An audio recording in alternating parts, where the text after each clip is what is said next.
নমো নমঃ শ্ৰীমদ ভগৱত গীতামৃত। আজি শ্ৰীমদ ভগৱত গীতাৰ সাংখ্য যোগ নামৰ দ্বিতীয় অধ্যায়ৰ ৬৯ সংখ্যক শ্লোক। এই ৬৯ সংখ্যক বা ৬৯ সংখ্যক শ্লোকভাগী হৈছে এনেধৰণৰ: ইয়ানিহা সৰ্বভূতানাং তস্যাং জাগৰ্তি সংযমী यस्यां जाग्रति भूतानि सा निशा पश्यतो मुनेः।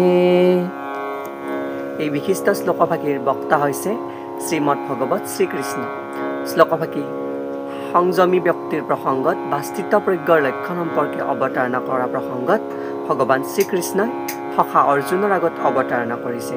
শ্লোকভাগীৰ অসমীয়া অৰ্থ হৈছে এনেধৰণৰ: সকলো প্ৰাণীৰ বাবে যিটো নিশা আত্মসংযমীজনৰ বাবে সেইটো জাগি থকাৰ সময়, যি সময়ত সাধাৰণ প্ৰাণীসকলৰ সাৰে থাকে বা যিটো সময়ত এই সমস্ত সংসাৰৰ সাধাৰণ জীৱ বা প্ৰাণীসমূহে সাৰ পাই থাকে, সেই সময়ত আধ্যাত্মিক দৃষ্টিসম্পন্ন যি সংযমী ব্যক্তি বা মুনিজনৰ বাবে সেইটো নিশা তেওঁলোকে সেই আধ্যাত্মিক দৃষ্টিসম্পন্ন মুনিসকলে জাগ্ৰত অৱস্থাত থাকে।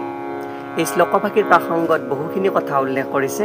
তাৰ ভিতৰত ইয়াতে দুই শ্ৰেণীৰ বুদ্ধিমান লোকৰ কথা কোৱা হৈছে। এক শ্ৰেণী হৈছে ইন্দ্ৰিয় তৃপ্তি লাভৰ বাবে জাগতিক কাম কাজত লিপ্ত হোৱা, যি বিষয় বুদ্ধিত অহৰহভাৱে ৰত হৈ থাকে, সেই এক প্ৰকাৰ। আৰু আনবিধ হৈছে আন্তৰ্দৃষ্টিসম্পন্ন যি মুনি, যি আন্তৰ্দৃষ্টিসম্পন্ন বাগবৈদগ্ধ আৰু তেনে লোক আত্মাৰ উপলব্ধিৰ বাবে চেষ্টা কৰাৰ বিষয়ৰ প্ৰতি সজাগ, যি আত্মা লাভৰ বাবে বিষয়ক বা কৃষ্ণ ভাৱনাক লাভ কৰাৰ বাবে বিষয়ক নিয়ন্ত্ৰিত কৰে।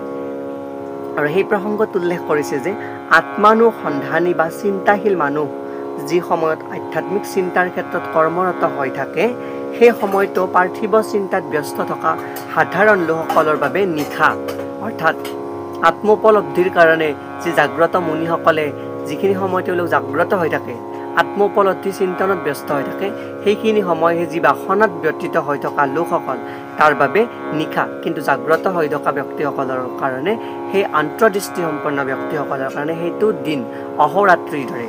কিয়নো ইয়াতে উল্লেখ কৰিছে যে আত্মোপলব্ধিৰ বিষয়ত জ্ঞান নোহোৱাৰ বাবে পাৰ্থিৱ সুখৰ অন্বেষণত ব্যস্ত মানুহে তেনে নিশাৰ সময়ত শুই থাকে।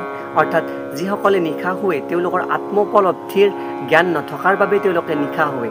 কিন্তু যি আন্তৰ্দৃষ্টিসম্পন্ন ব্যক্তি, তেওঁ নিশা শুই থাকিও তেওঁ জাগ্ৰত অৱস্থাত থাকে, কিয়নো তেওঁলোকৰ মানসিক চিন্তা সদায় কৃষ্ণ ভাৱনাত ব্যতীত হৈ থাকে আৰু নতুন চিন্তাৰ অন্বেষণত তেওঁলোক ভ্ৰমিত হৈ থাকে।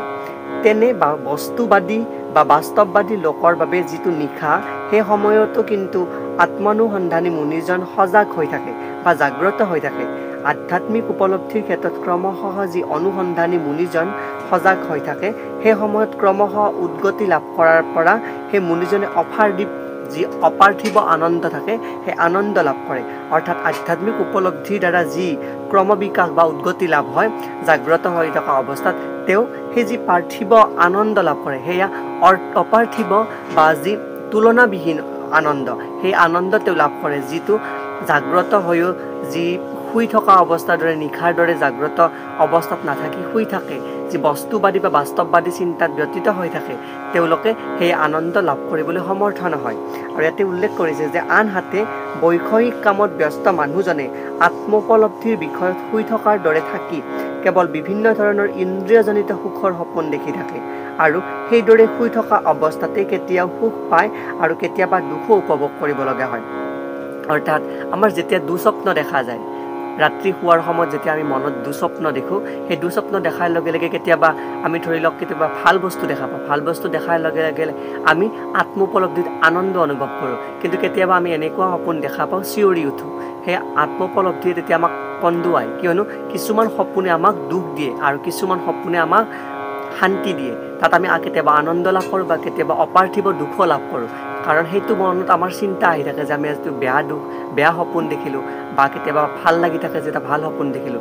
কিন্তু যিগৰাকী সেই তত্ত্বদৰ্শী আন্তৰ্দৃষ্টি সম্পন্ন ব্যক্তি তেওঁৰ মনত সেই চিন্তা নাথাকে, কিয়নো তেওঁ সেই স্বপ্ন দেখাৰ সৌভাগ্য নাথাকে, কাৰণ তেওঁ আত্ম উপলব্ধিৰ বাবে অন্তৰ্দৃষ্টি সম্পন্ন হয়, ভগৱানৰ চিন্তাত অহৰহৰত হৈ থাকে। সেয়েহে তেওঁৰ নিশা নহয়, তেওঁৰ সেইখিনি সময়ো জাগ্ৰত হৈ থাকে। সেয়েহেতু জাগ্ৰত অৱস্থাত স্বপ্ন দেখাৰ কোনো প্ৰয়োজন হৈ নপৰে। আৰু ইয়াতে উল্লেখ কৰিছে যে সদায়ে জাগতিক সুখ আৰু দুখ দুয়োটাৰে প্ৰতি উদাসীন হৈ থাকে কোন ব্যক্তিসকল, যি বস্তুবাদী বা বাস্তৱবাদী চিন্তাত উপনীত হৈ থাকে বা বিষয়ৰ বাসনাত ব্যতীত হৈ থাকে, তেওঁলোক সদায় উদাসীন হৈ থাকে। কিয়নো ইয়াতে উল্লেখ কৰিছে কোনো ধৰণৰ জাগতিক প্ৰক্ৰিয়াৰ দ্বাৰাই বিচলিত নহয়, তেওঁ নিজৰ আত্মোপলব্ধিৰ বাবে কৰা চেষ্টাতহে ব্যস্ত থাকে। যিসকল আন্তৰ্দৃষ্টি সম্পন্ন লোক তেওঁলোক আত্মোপলব্ধিৰ কাৰণেহে অহৰহ চেষ্টাত ব্যস্ত হৈ থাকে। এই জাগতিক বাসনাৰ প্ৰতি তেওঁ চিন্তিত হৈ নাথাকে। এই কোৱা প্ৰসংগত ভগৱান শ্ৰীকৃষ্ণই এই বিশিষ্ট শ্লোকভাষীৰ অৱতাৰণা কৰিছে।